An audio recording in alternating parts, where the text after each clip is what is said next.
ಮಲೆನಾಡು ಭಾಗದಲ್ಲಿ ಆನೆಗಳ ಕಾಟದಿಂದ ಮುಕ್ತಿ ಹೊಂದಲು ಸರ್ಕಾರದ ಗಮನಕ್ಕೆ ತಂದು ಪರಿಹಾರ ಕೊಡಿಸಲು ಪ್ರಾಮಾಣಿಕ ಕೆಲಸ ಮಾಡುತ್ತೇನೆ ಎಂದು ಮಾಜಿ ಸಚಿವ ಬಿ ಶಿವರಾಮ್ ಹೇಳಿದರು.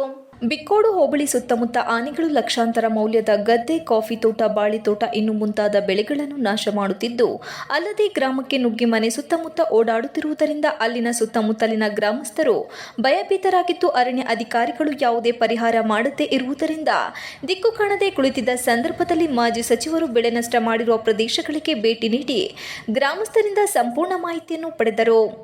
ನಂತರ ಮಾತನಾಡಿದ ಮಾಜಿ ಸಚಿವರಾದ ಬಿ ಶಿವರಾಮ್ ಅವರು, ಮಲೆನಾಡು ಭಾಗವೆಂದರೆ ಅತಿ ಹೆಚ್ಚು ಮಳೆ ಬೀಳುವ ಸ್ಥಳಗಳು. ಆದ್ದರಿಂದಲೇ ಬೆಳೆ ಬೆಳೆದು ಮಳೆಯಿಂದ ಒಂದು ಕಡೆ ಹಾಳಾದರೆ ಇತ್ತೀಚಿನ ದಿನಗಳಲ್ಲಿ ಆನೆಗಳು ಬಂದು ಕೈಗೆ ಬಂದಂತಹ ಬೆಳೆ ನಷ್ಟ ಮಾಡುತ್ತಿರುವುದು, ನಷ್ಟದ ಮೇಲೆ ನಷ್ಟ ಅನುಭವಿಸುತ್ತಿದ್ದಾರೆ. ಸಂಬಂಧಪಟ್ಟ ಸಚಿವರು ಇದಕ್ಕೆ ಸೂಕ್ತ ಪರಿಹಾರ ಮಾಡಬೇಕು. ಈ ವಿಚಾರವಾಗಿ ನಾನು ಸರ್ಕಾರದ ಗಮನ ಸೆಳೆದು ಅರಣ್ಯ ಸಚಿವರನ್ನು ಭೇಟಿ ಮಾಡಿ ಶಾಶ್ವತ ಪರಿಹಾರ ಮಾಡಲು ಪ್ರಾಮಾಣಿಕ ಕೆಲಸ ಮಾಡುತ್ತೇನೆ. ರೈತರು, ಕೂಲಿ ಕಾರ್ಮಿಕರು, ಮಾಲೀಕರು ಧೃತಿಗೆಟ್ಟದೆ ಧೈರ್ಯವಾಗಿರಬೇಕೆಂದರು. ಬಿಕ್ಕೋಡು ಹೋಬಳಿ ಘಟಕದ ಕಾಂಗ್ರೆಸ್ ಅಧ್ಯಕ್ಷ ಮಲ್ಲೇಶ್ ಮಾತನಾಡಿ, ಬೆಳೆ ನಷ್ಟದ ಬಗ್ಗೆ ಸರ್ಕಾರಕ್ಕೆ ಅರ್ಜಿಗಳನ್ನು ಹಾಕಿದ್ದರೂ ಕೇವಲ 10,000 ರೂಪಾಯಿ ಒಳಪಟ್ಟ ರೈತರಿಗೆ ಯಾವುದೇ ಪರಿಹಾರ ಬಂದಿಲ್ಲ. ಕೆಲ ತೋಟದ ಮಾಲೀಕರ ಕಾಫಿ, ಬಾಳೆ ಇನ್ನು ಮುಂತಾದವು ಸುಮಾರು ಲಕ್ಷಕ್ಕೂ ಅಧಿಕ ಬೆಲೆ ಬಾಳುವ ಬೆಳೆಗಳು ನಷ್ಟವಾಗಿದ್ದರೂ ಸರ್ಕಾರದಿಂದ ಪರಿಹಾರ ಕೊಟ್ಟಿಲ್ಲ. ಆನೆ ಸ್ಥಳಾಂತರಕ್ಕೆ ಮನಸ್ಸು ಮಾಡುತ್ತಿಲ್ಲ, ಕೇಳಿದರೆ ಸ್ಥಳಾಂತರ ಮಾಡುವ ಅಧಿಕಾರ ನಮ್ಮ ವ್ಯಾಪ್ತಿಗೆ ಬರುವುದಿಲ್ಲ ಎಂದು ಕಾರಣ ಕೊಡುತ್ತಾರೆ.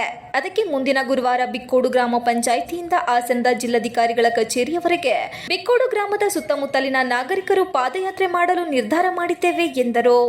ಗ್ರಾಮದ ಮಹಿಳೆಯರು ಪ್ರತಿನಿತ್ಯ ನಾವು ಸಾವು ಬದುಕಿನ ನಡುವೆ ಹೆದರಿ ಬದುಕುವ ಸನ್ನಿವೇಶ ನಿರ್ಮಾಣವಾಗಿದೆ. ನಮಗೆ ಇಲ್ಲಿಂದ ಶಾಶ್ವತ ಪರಿಹಾರ ಕೊಡಿ, ಇಲ್ಲದಿದ್ದರೆ ನಮ್ಮನ್ನು ಇಲ್ಲಿಂದ ಬೇರೆ ಕಡೆ ಸ್ಥಳಾಂತರ ಮಾಡಿ ಎಂದು ಮಾಜಿ ಸಚಿವರ ಬಳಿ ಕಣ್ಣೀರು ಹಾಕಿದರು. ಏನಾದರೂ ಒಂದು ಪರಿಹಾರ ಸಿಗಲಿಕ್ಕೆ ಸಾಧ್ಯ. ನಾವು ಸದ್ಯಕ್ಕೆ ಕೇಳ್ತಾ ಇರೋ ಪರಿಹಾರ ಏನಪ್ಪಾ ಅಂತ ಅಂದ್ರೆ, ನಮ್ಮ ಈ ಒಂದು ತಾಲೂಕಿನಿಂದ ಹೊರಗಡೆಗೆ ಈ ಆನೆಗಳನ್ನ ಕಳಿಸ್ತಕ್ಕಂಥ ಕೆಲಸವನ್ನ ಮಾಡಿ. ಅದನ್ನ ಯಾವ ರೀತಿ ಕಳಿಸ್ತಾರೆ, ಏನ್ ಮಾಡ್ತಾರೆ ನಮಗೆ ಗೊತ್ತಿಲ್ಲ. ಇದು ನಮಗೆ ನಮ್ಮ ಜನರ ಪರವಾಗಿ ಸರ್ಕಾರಕ್ಕೆ ಮಾಡ್ತಾ ಇರ್ತಕ್ಕಂಥ ಒತ್ತಾಯ. ಇನ್ನೂ ಒಂದು, ಇಲ್ಲಿವರೆಗೆ 2 ವರ್ಷದಿಂದ ನಿರಂತರವಾಗಿ ಸಾಕಷ್ಟು ಅನಾಹುತವನ್ನ ಆನೆಗಳು ಮಾಡ್ಕೊಂಡು ಬಂದಿದ್ದಾವೆ. ಆದರೆ ಪರಿಹಾರವನ್ನು ಮಾತ್ರ ಇನ್ನು 2 ವರ್ಷದಂತ ನಷ್ಟಕ್ಕೂ ಕೂಡ ಪರಿಹಾರ ಕೊಡ್ತಕ್ಕಂಥದ್ದನ್ನ ಮಾಡಿಲ್ಲ. ಕನಿಷ್ಠ ಮಟ್ಟದ ಮಾತ್ರ 10,000ರಿಂದ ಒಳಗಡೆ ಮಾತ್ರ ಪರಿಹಾರ ಕೊಡ್ತಾ ಇದ್ದಾರೆ.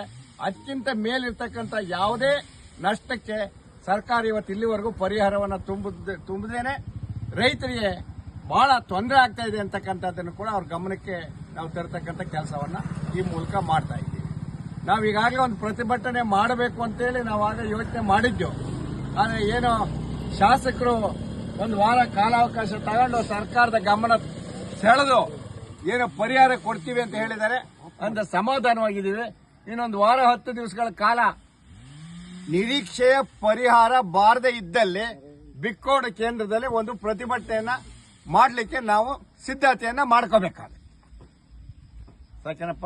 ಈ ಸಂದರ್ಭದಲ್ಲಿ ಕಾಂಗ್ರೆಸ್ ಮುಖಂಡರು, ಕೆಡಿಪಿ ಸದಸ್ಯ ಚೇತನ್, ಉಮೇಶ್, ಶಿವರಾಜ್, ಪುಟ್ಟರಾಜು, ಚೇತನ್, ಚಂದು, ರಂಗಸ್ವಾಮಿ, ದಿನೇಶ್ ಗ್ರಾಮಸ್ಥರು ಇದ್ದರು. Ganesh, TV 46 Malenadu news, Belur.